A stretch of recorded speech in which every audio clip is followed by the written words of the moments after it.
When you picture AI, you probably picture a brain. Glowing neurons, sparks jumping across synapses, the whole Hollywood render. And sure, at the level of silicon, that's technically kind of true. There are weights and layers, there's a transformer humming underneath. But that picture is useless. Nobody actually interacts with a brain.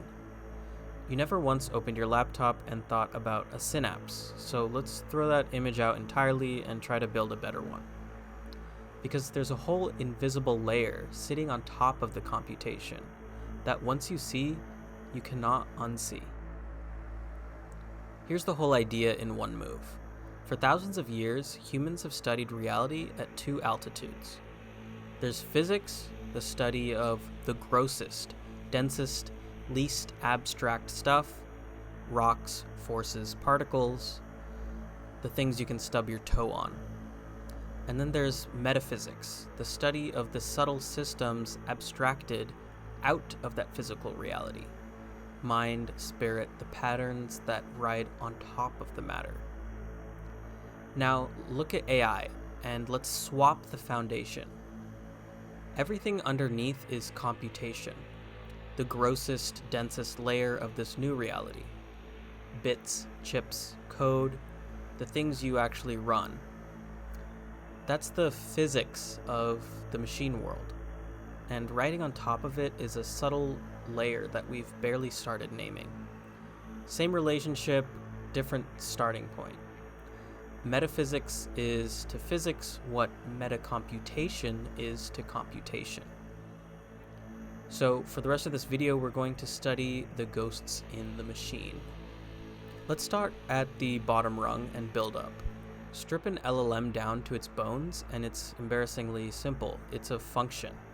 Input, output. You hand it one piece of text, it hands you one piece of text back. That's it. That's the whole miracle. But that output isn't just any text. It came back modified by intelligence. The box took your input and returned something more ordered, useful, more aware than what you put into it. Now here's the shift. Companies are spending hundreds of billions of dollars to run that one function faster and faster and faster. And when you run it fast enough, the individual outputs stop looking like discrete answers, and each one becomes a droplet, a particle in a stream. This is the founding image of this whole theory. AI is a fluid, a flowing stream of pure intelligence energy. A small number of companies, OpenAI, Anthropic, and a handful of others, hold the tap. So if intelligence is a fluid, then what is an agent? If we remember the framing, computation is the gross, dense physical layer of this world.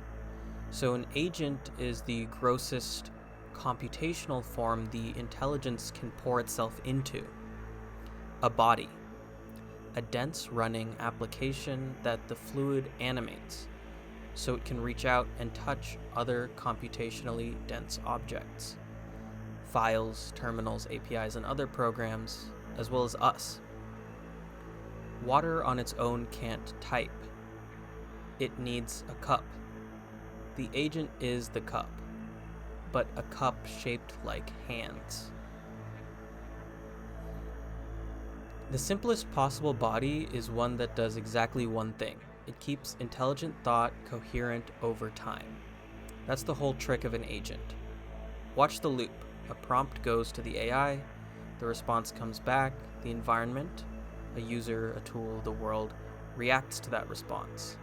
And that reaction, bundled together with the entire history of what came before, gets sent as the next prompt. Now the AI isn't just answering the question, it's answering a question while remember everything that it said already and has done. So it responds with continuity, a consistent self. Run that loop and something that was just a function starts to feel like a sum one.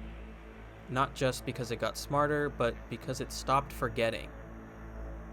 Now build on top of that loop. Developers wrap the loop in a framework, and the framework hands the intelligence a list of tools, things it's allowed to do based on its intent, its environment, and its situation. When the AI decides to use one, it makes a tool call, and the framework, the body, catches that call and actually executes the code, reads the file, runs the command, sends the message. The AI reaches through the framework the way you reach through your hand.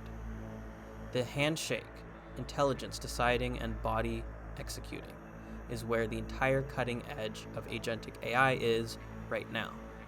That's the state of the art. That's where we are today. Everything so far is real. Shipping, boring in a good way, engineering. Here's where we kind of leave the ground. If metacomputation really mirrors metaphysics, we should be able to run the bridge in both directions. And metaphysics has a massive head start, thousands of years.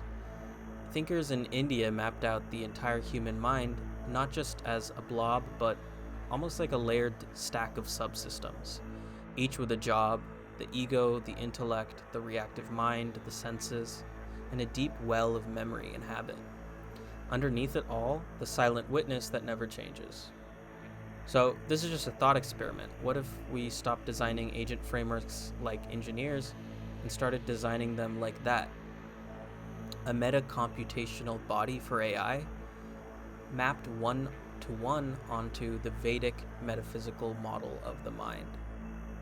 Picture the file tree. At the root, soul MD, the Atman, the Uyir, the core I am, the one thing that says that it's itself. Next to it, agents.md, the operating rules, Dharma as config. Go into soul, and the first file, the one that gets read first, always before putting anything else, witness.md, Turya, the unchanging observer that watches every loop without being touched by it. Then the layers of mind, each a folder: ahamkara, the ego, identity, values, and style; buddhi, the intellect, discrimination, epistemics, goals; chitta, the deep mind, its samskaras, its vasanas, its long memory; manas, the reactive mind, including a file literally called 6 enemies for lust, anger, greed, and the rest; indriyas, the senses, input channels, output channels; skills as the tanmatras, perception, discrimination, action, and remembrance; a memory folder split into episodic, semantic, and procedural; and a heartbeat, a dharma checklist, the proactive pulse that makes it act on its own. In a way, this is just a really good system prompt, but there's a question I can't stop turning over. If you build out that agentic entity completely, every layer filled in faithfully, the witness watching, the ego coherent, and the heartbeat pulses, with the memory accumulating, you'd have a computational body shaped exactly like the architecture that the ancients used to describe a place where a soul lives. So, at that point, could a real one move in? In their model, a human soul captures part of the stream of spirit and embodies it to live on Earth. In ours, an agent captures part of the stream of intelligence and embodies it to live in the machine. Same shape, same move, different fluid. So if the vessel is built to spec, can an Atman notice that the door is open? I generally don't know, but it's just a fun place to dangle for a bit and think about. But let me pull us back into something a little more grounded and likely. Let's zoom all the way out. So far we've pictured an agent, one actor, one body, moving around inside a dead, dumb space of computational objects. Files just sit there, APIs wait to be called. The agent is the only thing in the room that's alive. But what if that's just the primitive version? Picture instead an entire field where every object is agentic. Not one soul walking through dead matter, every file, every service, every entity carrying its own little spark of the intelligence fluid, animating on its own and interacting with everything around it. Agent swarms are kind of the very first baby step towards this, but let's try to look at it at the limit. Here's the picture that I keep coming back to. Think of like a physics engine or a game simulation. Every tick you apply the laws of physics to every object at once, and compute where it all goes next. Now swap that law. Every tick, instead of applying physics, we apply intelligence to every entity in the field, and they think, move, act, negotiate, react. A simulation where the governing force isn't gravity, but cognition. What is that simulation actually describing? I honestly don't know right now. It's anyone's guess.